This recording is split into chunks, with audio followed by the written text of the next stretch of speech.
മിശിഹായ്ക്ക് സ്തുതിയായിരിക്കട്ടെ. ഞാൻ brother Shaiju Adappally, Ernakulam saint Mary's prayer മിനിസ്ട്രിയിൽ നിന്ന് തലമുറകളുടെ വിടുതലിനും പൂർവ്വകടങ്ങളുടെ മോചനത്തിനും വേണ്ടി നമ്മൾ പ്രാർത്ഥിക്കുകയാണ്. വചനത്തിൽ പറയുകയാണ് കൊളോസസ് 2:14.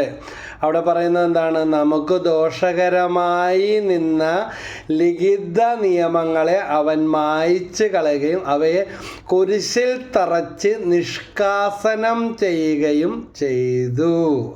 അപ്പോൾ ലിഖിതമാകട്ടെ അലിഖിതമാകട്ടെ നമുക്ക് ദോഷകരമായിട്ട് വരുന്ന പാരമ്പര്യ ഘടകങ്ങൾ, പൂർവ്വഘടകങ്ങൾ, തലമുറകളിലൂടെ കടന്നു വരുന്ന ബന്ധനങ്ങളെല്ലാം എങ്ങനെയാണ് യേശുവിൻ്റെ കുരിശിൽ തറച്ച് നിഷ്കാസനം ചെയ്തു. അപ്പോൾ നമ്മൾ എന്ത് ചെയ്യണം?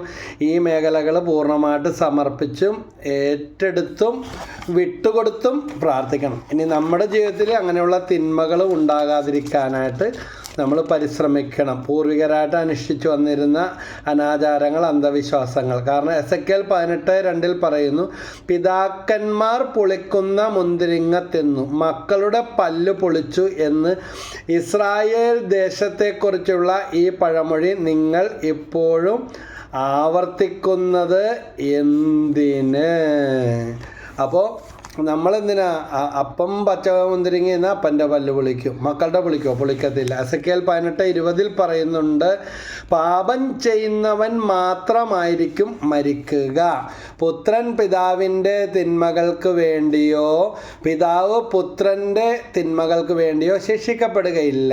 നീതിമാൻ തൻ്റെ നീതിയുടെ ഫലവും ദുഷ്ടൻ തൻ്റെ ദുഷ്ടതയുടെ ഫലവും അനുഭവിക്കും. അതുകൊണ്ട് ഈ കുടുംബത്തിലെങ്കിലും ഈ തലമുറയിലെങ്കിലും വിടുതലും മാനസാന്തരവും വിശുദ്ധിയും ഉണ്ടായാൽ പൂർവ്വകടവും മാറും, ശാപവും മാറും, പൈശാചിക പിടകളും മാറും. യേശുവിൻ്റെ കുരിശിനോട് ചേർത്ത് തിരക്തം കൊണ്ട് കഴുകി വിശ്വാസത്തോടെ പ്രാർത്ഥിക്കണം. ആദ്യമേ പറഞ്ഞ കൊളോസസ് 2:14 നമുക്ക് ദോഷകരമായി നിന്ന ലിഖിത നിയമങ്ങളെ അവൻ മായ്ച്ച് കളയുകയും അവയെ കുരിശിൽ തറച്ച് നിഷ്കാസനം ചെയ്യുകയും ചെയ്തു. ജെറമ്യാ പ്രവചനം 31:30 പറയുന്നുണ്ട്, ഓരോരുത്തനും അവനവൻ്റെ അകൃത്യം നിമിത്തമാണ് മരിക്കുക. പച്ചമുന്തിരിങ്ങ തിന്നുന്നവൻ്റെ പല്ലേ പുളിക്കൂ. ആരാണ് പച്ചമുന്തിരിങ്ങ തിന്നത്? അവൻ്റെ പല്ല് പുളിക്കൂ, അല്ലേ?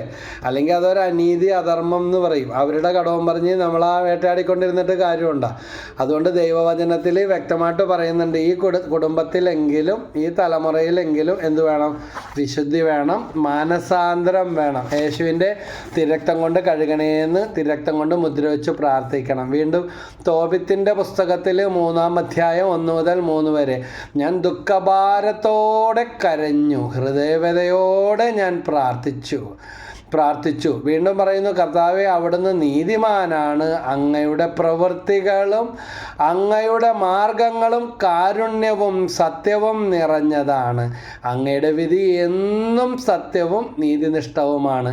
എന്നെ ഓർക്കുകയും കാരുണ്യപൂർവ്വം കടാക്ഷിക്കുകയും ചെയ്യണമേ. എൻ്റെയും എൻ്റെ പിതാക്കന്മാരുടെയും പാപങ്ങൾക്കും ഞാൻ അറിയാതെ ചെയ്ത അപരാധങ്ങൾക്കും അങ്ങ് ശിക്ഷ നൽകരുതേ.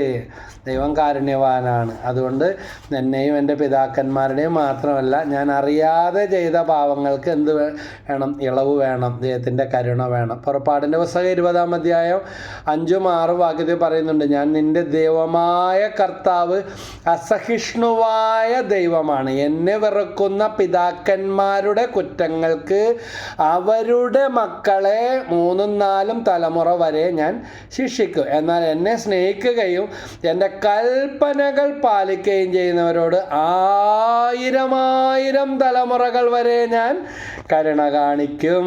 അതുകൊണ്ട് ഈ തലമുറയിലെങ്കിലും വിടുതലുണ്ടായാൽ, പരിഹാരം ചെയ്ത് പ്രാർത്ഥിച്ചാൽ, ഏറ്റവും വലിയ പരിഹാരം യേശു കുരിശിൽ രക്തം ചിന്തി കുരിശിൽ ബലിയായി നമുക്ക് വേണ്ടി പാപപരിഹാര ബലിയായി കഴിഞ്ഞു. നമ്മളതിനോട് ഐക്യപ്പെട്ട് നമ്മളത് സ്വന്തമാക്കിക്കൊണ്ട് വിശുദ്ധിയിൽ നിന്ന് പ്രാർത്ഥിച്ചാൽ മാത്രം മതി. അക്കൗണ്ടിൽ പൈസ ഉണ്ടെങ്കിൽ ചെക്ക് എഴുതി കൊടുത്താൽ കൊടുത്താൽ അത് മാറിക്കിട്ടും. ഇതുപോലെ തന്നെ ദൈവത്തിനായ യേശു പാപപരിഹാര ബലിയായി പൂർവ്വകടവും ശാപവും പൈശാചിക വിടകളും ഇപ്പോഴുള്ളതും കഴിഞ്ഞു പോയതും വരാനിരിക്കുന്നതും എല്ലാത്തിനും വേണ്ടി ചെയ്തു കഴിഞ്ഞു. അത് ക്ലെയിം ചെയ്ത് ഏറ്റെടുത്ത് പ്രാർത്ഥിക്കുക.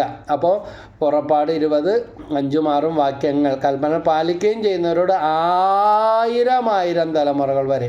അപ്പോൾ നമ്മുടെ തലമുറകളുടെ വിടുതലിന് വേണ്ടി, പൂർവികർക്ക് വേണ്ടി, ആത്മാക്കൾക്ക് വേണ്ടി എല്ലാം പ്രാർത്ഥിക്കാൻ നമ്മൾ ബാധ്യസ്ഥരാണ്. നമ്മുടെ പ്രായശ്ചിത്ത പ്രവൃത്തികൾ അറിഞ്ഞും അറിയാതെയും അല്ലെങ്കിൽ വെളിപ്പെട്ട് കിട്ടിയും കിട്ടാതെയും കിടക്കുന്ന, പരിഹാരം ചെയ്തും ചെയ്യാതെയും കിടക്കുന്ന മേഖലകൾ യേശുക്രിസ്തുവിനോട് ഐക്യപ്പെടുത്തി നമ്മുടെ ദാനധർമ്മം, പ്രായശ്ചിത്ത പരിഹാര പ്രവൃത്തികൾ, വിശുദ്ധ കുർബാന, ദശാംശങ്ങൾ, നേർച്ച കാഴ്ചകൾ, കൂദാശകൾ, അവയിലൂടെ ഇതിലൂടെ എല്ലാം പരിഹരിച്ചു കൊള്ളാമെന്ന്, പ്രായശ്ചിത്തം ചെയ്തു കൊള്ളാമെന്ന് ഈശോയുടെ സന്നിധിയിൽ ദാനധർമ്മം, പരിഹാര പ്രവൃത്തികൾ, അടിക്കടിയുള്ള കൂദാശ സ്വീകരണം, കുർബാന ഒരു കൂദാശയാണ്, കുംഭസാരം ഒരു കൂദാശയാണ്. അപ്പോൾ ഇങ്ങനെ നമ്മളെ തന്നെ വിശദീകരിച്ച് പ്രാർത്ഥിക്കണം. അപ്പോൾ ഈ പ്രാർത്ഥന ഒന്ന് ചൊല്ലി പൂർവികരുടെ അല്ലെങ്കിൽ തലമുറകളുടെ വിടുതലിന്, ഈ തലമുറയിൽ ഇവിടെ വെച്ചെങ്കിലും